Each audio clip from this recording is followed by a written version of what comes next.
Bismillahirrahmanirrahim. Assalamualaikum warahmatullahi wabarakatuh. Alhamdulillahirabbil alamin. Salatu wassalamu ala Rasulillah wa ala alihi wa sahbihi wa man wala.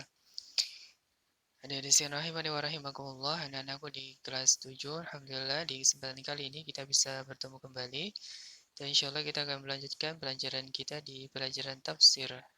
Nah, barakallahu fikum. Mudah-mudahan kalian semuanya ya selalu dalam lindungan dari Allah Subhanahu wa taala dan selalu dalam keadaan sehat walafiat. Nah, pada kali ini kita akan melanjutkan di pelajaran yang kedua.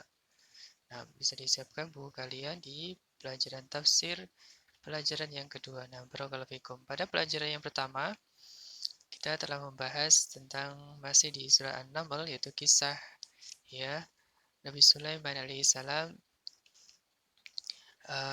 dengan Ratu Saba. Nah, kali ini kita akan melanjutkan kisah selanjutnya. Ya, ketika Nabi Sulaiman alaihissalam ya, mendapat kabar ya, dari burung hudhud bahwasanya ada sebuah kaum, sebuah negeri ya yang besar tetapi menyembah kepada matahari, maka disampaikan kepada Nabi Sulaiman alaihissalam.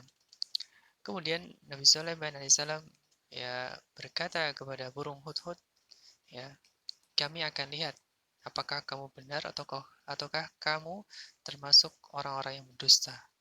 Ya, jadi Nabi Sulaiman berkata kepada burung hudhud, setelah mendengar kabar dari burung hudhud, maka tidak langsung percaya, maka di cross check dulu kebenarannya.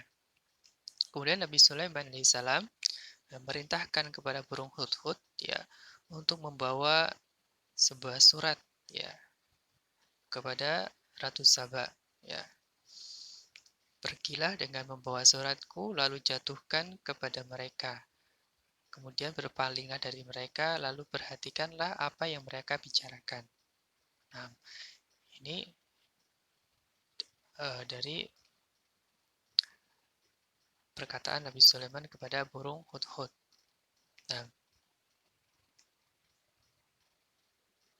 kemudian selanjutnya dari isi dari surat ya yang ditulis oleh Nabi Sulaiman alaihissalam kepada Ratu Saba, yaitu intinya untuk berdakwah kepada Ratu Saba agar menyembah kepada Allah semata ya. Kemudian dari faedahnya,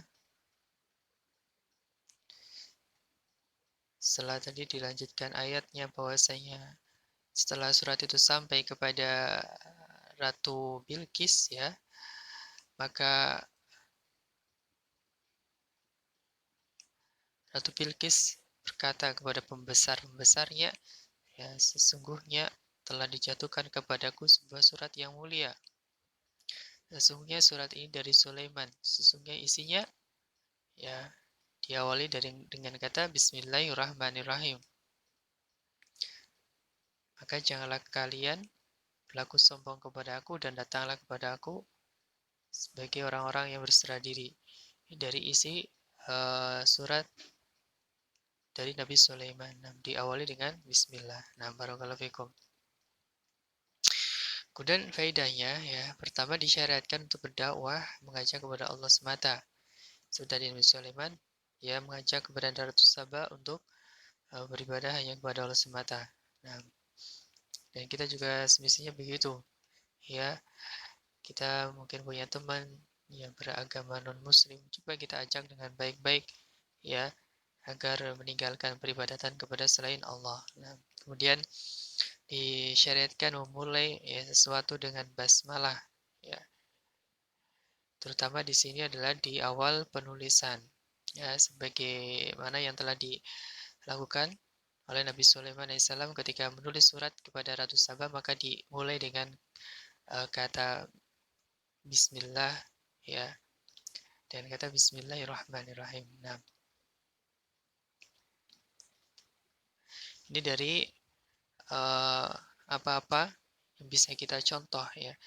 Dan begitu juga Nabi kita SAW ketika menulis surat kepada para raja-raja juga dimulai dengan kata-kata Bismillahirrahmanirrahim. Makanya juga diikuti oleh para ulama. Nah, ketika mereka menulis kitab, ya tentunya dimulai dengan Bismillah. Demikian juga kita untuk mencontoh mereka itu semuanya, ya, ketika menulis sesuatu maka awali dengan bismillah. Tentunya suatu yang baik ya.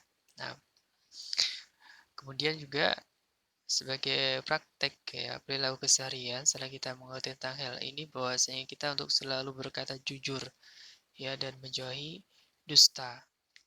Ini sebagai contoh dari burung hudhud ya. Burung hudhud adalah burung yang uh, amanah, yang sidik, yang terpercaya, yang berkata jujur, yang tidak berdusta kepada atasannya, Nabi Sulaiman alaihissalam. Nah, kemudian memulai dengan basmalah dalam semua urusan yang baik. Ya, jadi bukan dari urusan penulisan saja, tapi semua pekerjaan, amalan yang itu adalah amalan yang baik, apalagi yang bernilai ibadah, maka ucapkan dengan awali dengan basmalah. Bismillahirrahmanirrahim. Ya, seperti makan, minum, tidur, ya, memakai baju, naik kendaraan, keluar rumah, dan semuanya, ya itu ada doa-doa mesti diawali dengan bismillah. Keluar rumah misalnya bismillahirrahmanirrahim, ya, mau tidur bismikallahumma ahya, nah, uh, mau makan, minum, awal dengan bismillah, ya. Kalau lupa tidak membaca bismillah di awal, maka bismillah diucapkan ya ketika selesai makan atau minum bismillahi awali wa akhirihi. Nah, dan seterusnya. Ya, ini adalah sesuatu yang baik dan insya Allah bisa menjadikan amal ibadah kita itu diterima di sisi Allah Subhanahu wa taala. Nah, barakallahu fikum. Ini diantara faidah dan juga praktek perilaku kita semuanya setelah kita mempelajari pada pelajaran yang kedua ini yang kita ambil faidahnya dari surat An-Naml ayat 27 sampai dengan ayat yang ke-31. Nah, barakallahu fikum. Ini saja dulu. Insya Allah kita lanjutkan pada pertemuan yang akan datang dari kisah Nabi Sulaiman dengan Ratu Saba. Nanti bagaimana respon dari Ratu Saba dan para pembesarnya terhadap surat yang dikirim oleh Nabi Sulaiman. Insya Allah kita akan lanjutkan di pertemuan yang akan datang. Nah, barakallahu fikum. Sampai di sini dulu. Wallahu ta'ala alam. Alhamdulillahirabbil alamin. Subhanakallahumma bihamdika asyhadu an la ilaha illa anta astaghfiruka wa atubu ilaik. Wassalamualaikum warahmatullahi wabarakatuh.